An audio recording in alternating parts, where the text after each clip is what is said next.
Good afternoon. I'm Manny. I'm Andrew, and this is Hofstra Hofstra News. News. Hello.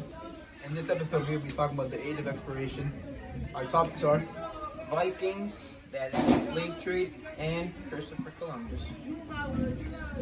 James reporting live. Today's next story is talking about what is currently happening in the Atlantic slave trade because there's a massive incarceration of black people being brought to North America at this time. The news stated that 12 million Africans have been sent in boats for slavery. Over 12 million Africans were pronounced dead by this cause, and overall, some parts of Asia, Europe, and the Middle East are all currently being in the states of death and suicide.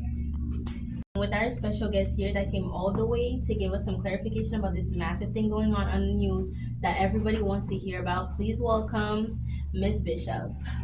Hi, thank you for having me. So what's important to know about the Atlantic slave trade is that it started in the 1400s and it lasted into the mid 1800s. People were being taken from their homes in Africa and being sent across the Atlantic Ocean to the Americas. In total, about 17 million Africans were forced on these voyages across the ocean. And unfortunately, about 20% of people on board the ships died during the trip. Reporting live from GHS, this is Lynn. So, prosecution, what is the penalty you're looking for Columbus? honestly, we're pushing for a death sentence, but we'll settle for a life sentence. And what do you think, Columbus? I think I see no wrong in what I did.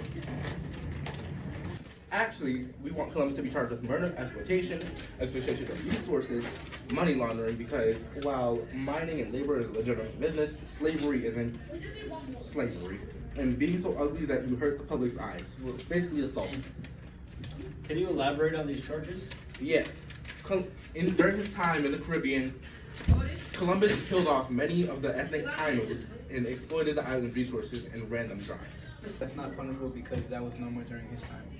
But that doesn't excuse the fact that it's wrong. Even the king and queen of Spain were repulsed by what Columbus did, and they started conquistadors to wipe out entire civilizations.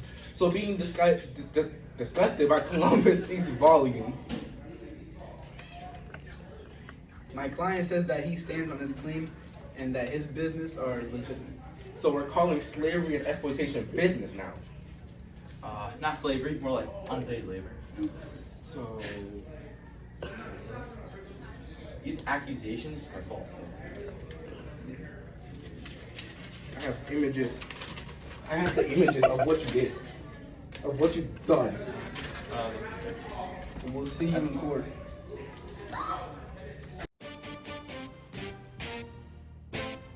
This is Jack reporting live on Hofstra News. I'm with my coworker Jack.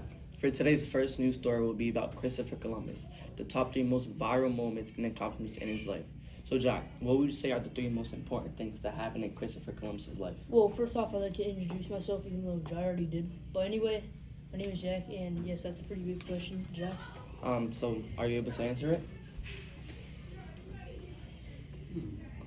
Well, we don't have to wait any longer for this answer, because here comes our special guest on today's Hofstra News, Mr. Ricky! Hello! Okay, will you be able to introduce yourself for us today? Hey everybody, I'm Mr. Ricky. I am Jai, and this is my partner Jack on the Hofstra News, and we would like for you to answer our question.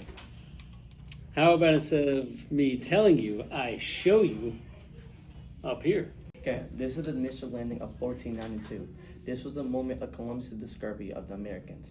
Although millions of people already lived there, his arrival marked the beginning of European exploration and colonizations, a period with complex and lasting consequences.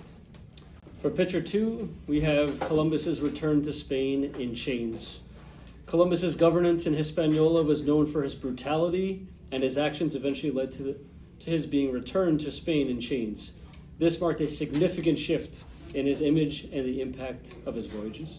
Continued exploration and colonization. After his intentional voyage, Columbus made 3 more journeys to the Americas, exploring Lesser and Antilles and Trinidad and Central America. These voyages continued the process of European colonization that had far-reaching effects for indigenous populations and the environment. And that is the top 3 viral moments about Christopher Columbus. I really feel that he had a pretty big impact in the world, but some people would argue differently. That he was a bad person. I'm kind of in the middle on this, if he was a good or not. But anyway, Jack, signing off. Hofstra News, first ever news story. Thank you for so much for watching. I'm signing off. Come in. Okay, hello. My name is Christopher Columbus.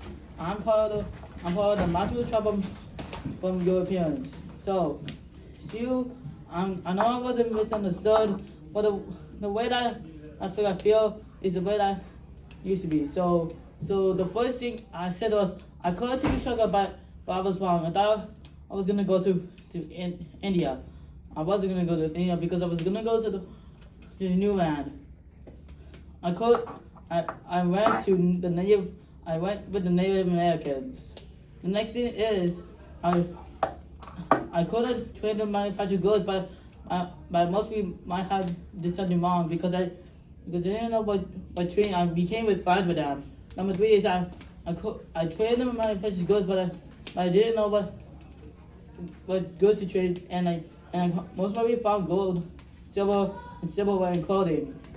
The 4th thing is that I kind of feel bad for myself because I may not have some people and may got arrested and taken back to Europe. I wanna transfer some manufactured goods so that way these Native Americans can survive and won't be able to get terrified and unfortunately and I with them. We didn't happily after well I read them about that they're very nice. And for overall and that's the day that excuse me that I will be misunderstood from my enemy from my enemy. So basically what you're trying to say, Christopher, is that you were really misunderstood and that you realize that the stuff that you have done is not really good? No, I haven't. I didn't know that I did that stuff because I thought I was gonna go to India. Thank you so much for coming on Hofstra's News. So guys, this is really the end of Hofstra's first ever news story about this beloved person, Christopher Columbus. Now signing off. Good afternoon, everyone, and welcome back to Hofstra News. For our first news story, we'll be talking about Christopher Columbus. Before we start, here's the first news story about Christopher Columbus. We'd like to share some facts about him. Christopher Columbus was born in Italy, but he sailed for Spain. Christopher Columbus made 4 voyages to the New World. Now to be passing it on to Leilani Barbosa. We're here with Christopher Columbus and one of his sailors. Thank you, Zarek, for starting this. I'd like to ask you, what were the king and queen of Spain like? They were modern and progressive. And what were the ocean voyages like, 10 days on the open sea? It was a mix of ambition and hardship marked by long voyages. Now, a lot of the people say, and they want to know, why did you take advantage of the Taino people of the native land? I took advantage for their resources like gold and other valuable resources. Listen, how does it feel to be remembered by some people as a tyrannous killer who takes whatever they want? It felt bad because my goal was to be a known explorer and to find a route to the Western Sea. Wow, well that's all for today. Today, we're going to be live with Mix Pelletier and Miss Doggett. We're going to be talking about the Atlantic slave trade and the effects it had on black communities. Hi, my name is Mix Pelletier and I'm getting interviewed about the transatlantic slave trade. How do you feel about the Atlantic slave trade? I think it is a horrible historic catastrophe that happened in the past, and I think we are still facing the repercussions of it today. How has Atlantic slave trade permanently scarred the African/Black community? I think that there has now been a history of systemic racism in the country, and that has put up a lot of barriers for people of color and Black people in particular. That has prevented people from getting job opportunities in college even. It has affected where people live, where people go to school, and I think that as much as we're trying to help break down those barriers, there's still a really long way to go and a lot of learning and changes that need to be done.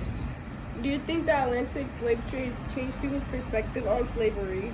I think that learning about the transatlantic slave trade has changed people's perspective on slavery. I think it gives people a deeper understanding of what actually happened, a more accurate understanding as well.